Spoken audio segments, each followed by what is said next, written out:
नमस्कार दोस्तों, मेरा नाम है दीपक एंड स्वागत है हमारे चैनल मार्केट भक्त में। बात करेंगे इस वीडियो में सुप्रजीत इंजीनियरिंग लिमिटेड के बारे में। देखो इसको आपको लगभग ऑलमोस्ट 1.49 के आसपास में गिरावट देखने को मिल रही है। बट अगर आप देखोगे पिछले 5 दिनों में स्टॉक ने यहाँ पे 22.5% तक की पॉजिटिव रिटर्न देते हुए दिखाई दी है।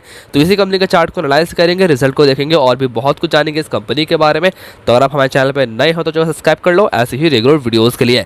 अब देखो सुप्रजीत इंजीनियरिंग से नाम से ही पता चल रहा है कि यार ऑटो पार्ट्स बनाने वाली कंपनी है। अभी आपने देखा ही होगा कि पास्ट वीक में जो गया है जितने भी ऑटो सेक्टर की जो भी कंपनीज थी उन्हें उसमें हमें अच्छी यहाँ पे तेजी देखने को मिल रही है। और इसी चक्कर में यहाँ पे आप देखो तो यहाँ पे ऑटो पार्ट्स बनाने वाली कंपनी में भी एक अच्छी खासी तेजी देखने को मिली है। अब जो कंपनी करती क्या, तो मैं आपको शॉर्ट में बताता हूँ कि कंपनी जो है वो ऑटोमोटिव केबल्स, देखो आपको यहाँ पे दिख रही होगी स्क्रीन पे, इस तरह से जो केबल्स होती है जो नॉर्मली कार्स में यूज़ होती है, तो ये बनाने वाली है इंडिया की सबसे बड़ी कंपनी है। और कुछ ऐसी चीज़ें भी है जो कंपनी ऑलमोस्ट वर्ल्ड के टॉप 5 में भी आती है। तो कंपनी बहुत ही अच्छी है, बिजनेस बहुत ही अच्छा है। और चलेंगे इसका हम लोग सबसे पहले रिजल्ट पे, फिर चलेंगे चार्ट पे। तो देखो यहाँ पे मैंने लगा के रखा है इसका, यहाँ पे सितंबर 2021 और सितंबर 2020 का रिजल्ट, यानी कि यहाँ पे ईयरली रिजल्ट मैंने लगा के रखा हुआ है। अपन इसको ईयरली भी कंपेयर करेंगे और एक बार क्वार्टरली भी कंपेयर करेंगे। देखो यार नेट सेल्स की बात करें तो ईयरली बेसिस पे हमें यहाँ पे 11.40% की जंप देखने को मिल रही है। ऑपरेटिंग प्रॉफिट की बात करें तो वहाँ पर भी हमें लगभग 8.95% की ग्रोथ देखने को मिल रही है। अगर आप नेट प्रॉफिट देखो तो ईयरली बेसिस पे हमें यहाँ पे लगभग ऑलमोस्ट फ्लैट 3% का हमें प्रॉफिट जंप होते हुए दिख रहा है। और ऑपरेटिंग प्रॉफिट मार्जिन की बात करें तो ये ऑलमोस्ट हमें यहाँ पे फ्लैट नजर आ रही है 16.22% के साथ।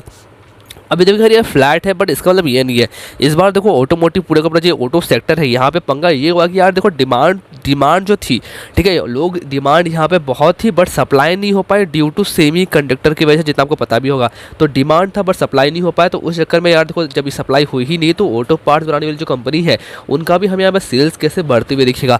चलो एक बार हम लोग कंपेयर कर लेते हैं यहाँ पे, तो ये तो ईयरली था, एक बार हम लोग क्वार्टरली पे देख लेते हैं लेटेस्ट वाले। तो देखो यहाँ पे सितंबर 2021 का हमने ला के रखा हुआ है लेटेस्ट वाले और जून 2021 का प्रीवियस क्वार्टर का। नेट सेल्स की बात करें तो क्वार्टरली बेसिस पे हमें 36.52% की जंप देखने को मिल रही है। ऑपरेटिंग प्रॉफिट की बात करें तो वहां पर भी हमें लगभग 62.66% की जंप देखने को मिल रही है।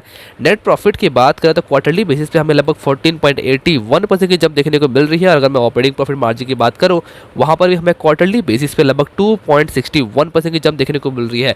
तो देखो यार ये हमें क्वार्टरली बेसिस पे हमें थोड़े से अच्छे दिख रहे हैं कंपेयर करें अगर हम ईयरली से। तो बिकॉज देखो ईयरली का तो आप कंपेयर कर ही नहीं सकते, बिकॉज देखो 2020 का तो साल अलग ही था, पर 2021 जो है वो ऑटोमोटिव सेक्टर के कुछ अच्छा हो सकता था। बट यहाँ पे सेमी कंडक्टर की वजह से यहाँ पे मतलब डिमांड तो है बट सप्लाई नहीं हो पा रही है। आप देखो तो यहाँ पे ऑलमोस्ट नेट प्रॉफिट में भी क्वार्टरली बेसिस पे हमें लगभग ऑलमोस्ट 15% के आसपास यहाँ पे जंप देखने को मिल रही है। तो उम्मीद ये है कि जितने भी ऑटो सेक्टर है सारी ऑटो सेक्टर यहाँ पे एक बुलिश परफॉर्मेंस कर सकती है अगर यहाँ पे सप्लाई अच्छे से हो सकती है। और सेमी कंडक्टर का जो पंगा है ये हाल ही में यहाँ में मुझे लगता है यार बहुत ही जल्द ये खत्म भी हो सकता है। एंड उसी चक्कर में हमें यहाँ पे एक तेजी भी देखने को मिली है, बिकॉज अगर ये रिजल्ट के अकॉर्डिंग तेजी होती तो मैंने आपको दोनों के दोनों रिजल्ट यहाँ पे दिखा दिए हैं, क्वार्टरली और ईयरली के भी।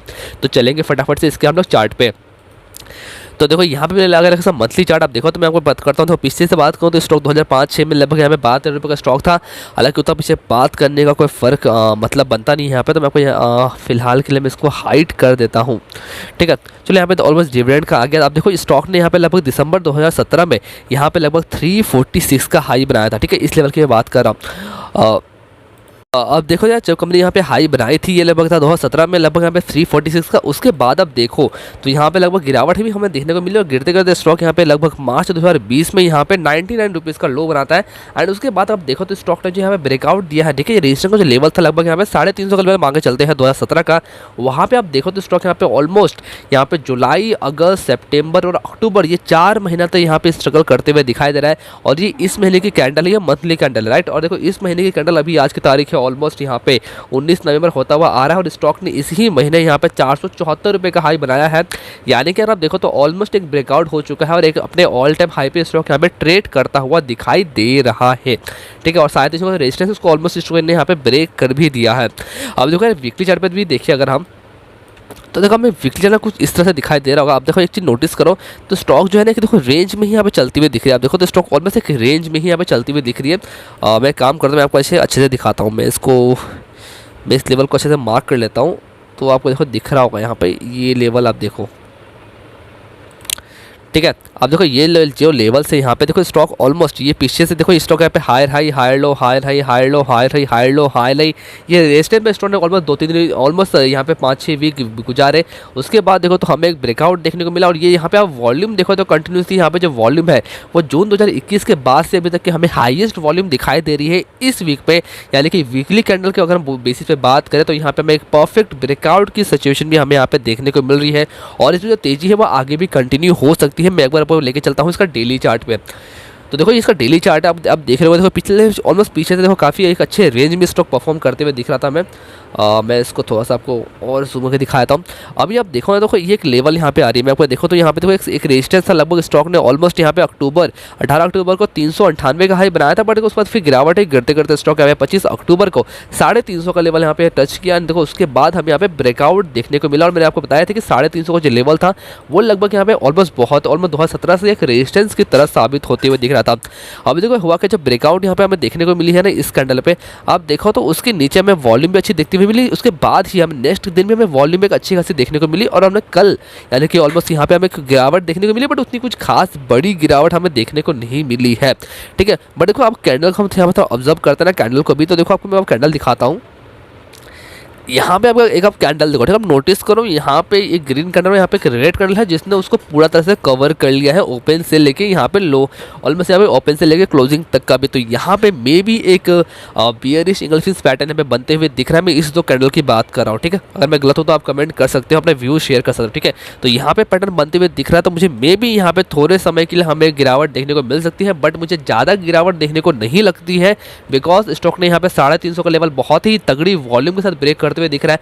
और अगर मान लो यहाँ पे गिरावट अगर होती भी है तो हमें जो नेक्स्ट सपोर्ट बनते हुए दिखेगा वो बनेगा यहाँ पे 400 रुपये का जो लेवल है वो हमें अब एक स्ट्रॉन्ग सपोर्ट बनते हुए यहाँ पे दिख सकता है। बिकॉज वो जो एक लेवल था वहाँ पे ऑलमोस्ट आप देखो तो रेंज को ब्रेक किया हुआ है, तो वो एक लेवल है। अगर मान लो कि वो लेवल भी ब्रेक होता है, हालांकि ब्रेक 350 का लेवल यहाँ पे ब्रेक नहीं होना चाहिए, पर अगर वो लेवल ब्रेक होता है तो फिर स्टॉक आपको एक बार यहाँ पे अगर मैं देखूँ तो 350 का लेवल भी दोबारा दिखा सकता है, बट उसके चांसेस बहुत ही कम है। क्योंकि देखो मैं आपको दिखाता हूँ ये क्यों बोल रहा हूँ, क्योंकि देखो स्टॉक रेंज में चलती है, मान लो यहाँ पे अगर गिरावट हमें देखने को मिलती है तो स्टॉक फिर से उस रेंज में यहाँ पे आके रेंज में यहाँ पे हायर हाई हायर लो बनाना स्टार्ट कर देगा। बट आप इस चीज़ को नोटिस करोगे 400 का जो लेवल है वो उसको ब्रेक नहीं होना चाहिए, बट जो कैंडल हमें बता रही है ऑलमोस्ट यहाँ पे थर्सडे को जो कैंडल हमें बता रही है वो थोड़ी सी हमें यहाँ पे वीक परफॉर्म होते हुए दिख रही है। बट देखते हैं कि यहाँ पे ये सही होता है या गलत। अभी देखो आपके अगर ऑलरेडी पोजिशन बनी हुई है तो आप चाहो तो इसमें आप बिकॉज बहुत ही जल्दी इस पर तेजी मिली है, पिछले 5 दिनों में 22% रिटर्न दे चुकी है, तो आप चाहो तो आप प्रॉफिट बुक कर सकते हो। हालांकि अगर आपको इसमें होल्ड करना है तो आप 400 रुपये का क्लोजिंग भी इसके स्टॉप लॉस के साथ भी उसको आराम से होल्ड एंड कंटिन्यू कर सकते हैं। देखो यार फ्रेश पोजिशन की राय मेरी अभी तक नहीं रहेगी, आप वेट कर लो थोड़ा सा, जब तक ये हाई यहाँ पे लगभग 474 का बनाया था, जब तक ये हाई ब्रेक नहीं करता तब तक आप पोजिशन मत बनाओ। अगर वो हाई के ऊपर ब्रेक करके सस्टेन करता है तो वहाँ पे फिर आप एक बाइंग पोजिशन इनिशिएट कर सकते हो। स्टॉप लॉस रहेगा लगभग इस कैंडल का लो जो कि लगभग यहाँ पे आ रहा है ऑलमोस्ट 440 के आसपास, तो उस 440 के स्टॉप लॉस के साथ आप उसमें एक पोजिशन भी क्रिएट कर सकते हो। अब जब कंपनी का शेयर होल्डिंग पैटर्न देखते हैं तो प्रोमोटर के हाथ में 44.62% की होल्डिंग है, एफआईज के पास 4.68% की होल्डिंग है। देखो यार म्यूचुअल फंड के पास 10.82% की होल्डिंग है, इंश्योरेंस कंपनी के पास 0.08% की होल्डिंग है और एनआईएस के पास 37.42% की होल्डिंग है और डीआईएस के पास 2.38% की होल्डिंग है। देखो मेजोरिटी शेयर है प्रमोटर के पास में है, गिरवी रहा कोई विशेष में है नहीं, और म्यूचुअल फंड की 13 स्कीम के पास 10.82% का स्टेक है। यानी देखो म्यूचुअल फंड का कॉन्फिडेंस बहुत ही ज़्यादा है इस कंपनी पे, और 35 एफआईज के पास 4.68% का स्टेक है। यानी कि देखो एफआई से ज़्यादा म्यूचुअल फंड इस कंपनी को ओन करती है। Promoter with the highest holding की बात करें तो सुप्रजीत फैमिली ट्रस्ट के पास है 38.3% के साथ, और हाईएस्ट होल्डिंग शेयर होल्डिंग की बात करें तो डीएसपी स्मॉल कैप के पास है 5.42% के साथ, और इंडिविजुअल इन्वेस्टर होल्डिंग के पास 29.39% का स्टेक है। देखो यार ओवरऑल शेयर होल्डिंग मुझे बहुत ही स्ट्रॉन्ग लग रही है, म्यूचुअल फंड बहुत ही कॉन्फिडेंट है इस कंपनी पे, और ओवरऑल में बोलूँ तो यार बहुत ही एक तगड़ा रेंज का ब्रेकआउट देखने को मिला है। तो यहाँ पे तेजी भी उम्मीद कर सकती है, बट मैंने आपको जो लेवल्स बताया है उस अकॉर्डिंग इसे पोजीशन आप बना सकते हो। बाकी देखो पैसा आपका है एंड जो डिसीजन लोगे वो भी आपका ही होगा। तो ये वीडियो पसंद है, वीडियो को लाइक करना मत भूलो, चैनल को सब्सक्राइब करना मत भूलो। ऐसे रेगुलर वीडियोस के लिए कमेंट में टेलीग्राम और ट्विटर दोनों का लिंक दिया हुआ है, चाहता हूँ फॉलो कर सकते हो रेगुलर अपडेट्स और कुछ ट्रेड्स के लिए। मिलते हैं दूसरे वीडियो में, तब तक के लिए धन्यवाद।